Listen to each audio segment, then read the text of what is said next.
Welcome to Stage 2, the C++ intro. Well, we've finished the setup. That's good. Well, let's have a look at this. This is our test program. I've changed it a little bit so that it reads something sensible, and it does something sensible. If you compile that, run it, it'll work. It's okay. Do I have it built?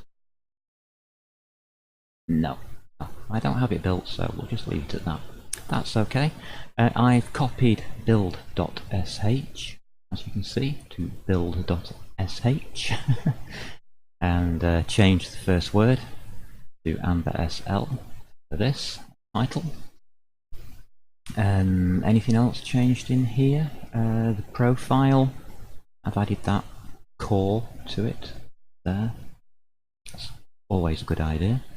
Get rid of all Qt because I can't afford a license. It's tough on that. I really would have liked to have used it for this series, but well, we can't. Anything else in here? Exec. Yeah, I've deleted that one as well. That's good news. Okay, so that's amber.sl. Oh, a new JSON file. Look at that. Isn't that lovely? CPP properties. Very important. And I knew that I'd forgotten something. So if we go up here to the command palette, I can edit the configurations or select configuration. I chose MS Build, why not? And it gave me an outline, and I changed it all so that it said this lot. Linux include paths, a couple of include paths for me. Workspace folder, I popped one into there because I'm not sure that I need that line, but it's there. It probably works. It's the defines. It's these defines that we need. If you're using Visual Studio 2017 and you right click on your amber.sl file here, right click, you will come up at the bottom with the properties. Go into there, go to C++, preprocessor, and you can put your defines in there. Similar thing on code blocks and Eclipse, things like that. You can put those defines in, or if you're completely lost at this stage, just go into amber.sl and go to this useless file here, which doesn't do anything. God, that's an old style. If and def and diff and def and def and diff and def. Oh God! And you can put them in here if you want. Hash define, like that, and then you just put whatever it is, glue underscore static or whatever. But you do need these. We want glue to be static. We don't want anything, how can you put it, carting around at this stage. I don't want to cart around .dlls and extra libraries everywhere. So yeah, we'll have glue as static. Let me just put that back up for you. So glue static, yes please, and we do need to use math defines because otherwise we don't get pi. Yeah, thanks Microsoft, great idea. Yep, it needs that to get pi. So hey ho, there we go. If you have a look at the maths.h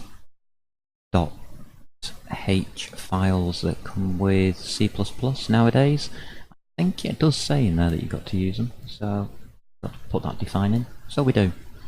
There will be another define that we will add, but we will be adding that when we program it rather than when we have the properties, because it is special to us. These aren't special to us. These are general usage things. So that's why they're in there. Okay, defines talked about. Launch JSON we did during our lovely little trip through the setup. That hasn't changed, and it probably never will. That's just launches the test when we use our debug. That's all that is used for. Gives us a console and It makes sure that our working directory is in test. It tells it which program to launch. That's basically all that's doing. Tasks.json, it should be test/build. Well, it will be when we compile the test program after doing some Amber SL. This is Visual Studio Code. It's glorified, well, text editor. That's all it is. That's all it is. It's just a text editor. So it's not going to be able to compile both things at the same time.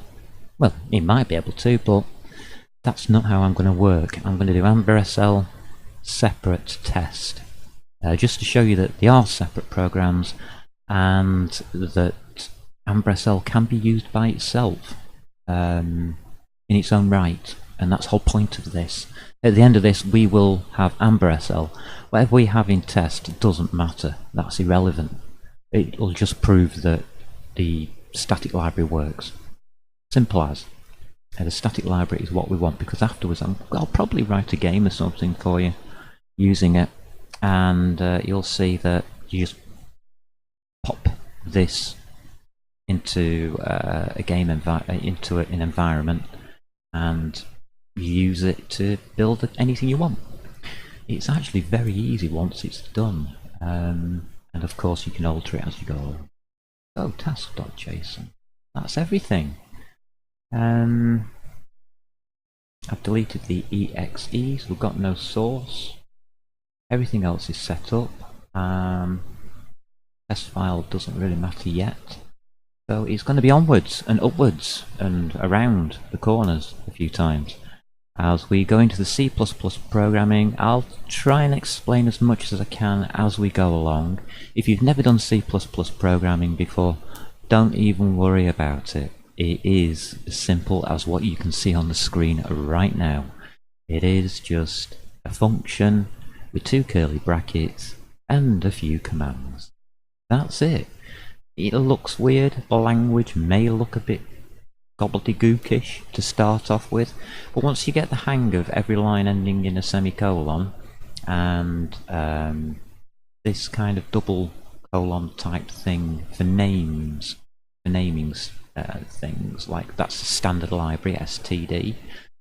It's a namespace std. Yes, thank you for that. It's simple. You put your functions inside a name and use them. It is that simple. Oh yes, the git ignore, I found it. It was inside the test folder. So I've cut and pasted it back up here, and I added *stash because we don't want those stash thingies. And now my git is working properly. What differences have we got?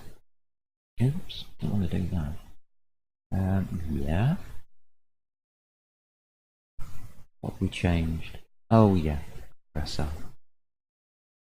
Yeah, right, so if I put discard changes, you'll see it just goes back to test, because that's what it was, and I was just fiddling about making sure things worked, and I changed it to Amber SL. I'm going to do it again. There we go. So that's the end of the intro. Nothing surprising. So let's get on with it into episode 1. So you people take a break, go grab yourselves a coffee, buckle in, straps down, let's do some C++ and have some fun. Take care.